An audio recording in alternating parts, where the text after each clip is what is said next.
আমরা যদি দেখি 81 থেকে 90 9 বছর এই গ্যাপটা আরেকটু বেশি ছিল। সশস্ত্র বাহিনী অনেক বেশি উন্নত হয়েছিল, সেই সাথে কিছুটা অবনতিও হয়েছিল। এরপরে আমরা এখন শুনতেছি যে পায়ের আওয়াজ পাওয়া যায়, সত্যিকার অর্থে বুটের আওয়াজ পাওয়া যাচ্ছে এবং বারবার জনগণকে মনে করিয়ে দেওয়া হচ্ছে ভোট না হলে সামরিক আইন জারি হবে। কিন্তু আমরা গত 16 বছরে সশস্ত্র বাহিনীকে কি অবস্থায় দেখেছি সেটা সবাইকে মনে রাখতে হবে।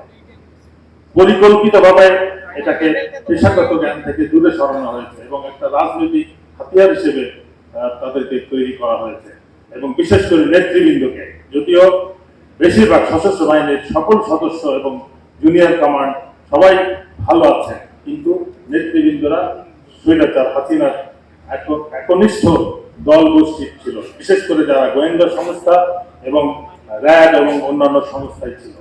সুতরাং সেই তাদেরকে ক্ষমতায় রেখে যে এই আমরা যে নির্বাচনের কথা বলছি, ইলেকশন কমিশন পুনর্গঠন হয় নাই, ইলেকশন কমিশনের নিয়োগ যেটা সেটা হয় নাই, ভোটার লিস্ট সংশোধন হয় নাই, আইন শৃঙ্খলা বাহিনীও পুনর্গঠন হয় নাই, পুলিশ বা সেনাবাহিনী।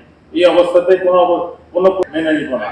সুতরাং কেউ যেন না ভাবে যে ইলেকশন না হলে স্বৈরাচার বা সশস্ত্র বাহিনী ক্ষমতা দখল করবে। এখন কোন অবস্থাতেই জনগণ এই বাহিনীর ক্ষমতা দখলকে মেনে নিবে না। এটাকে সবাই এই ব্যাপারে সতর্ক থাকতে হবে।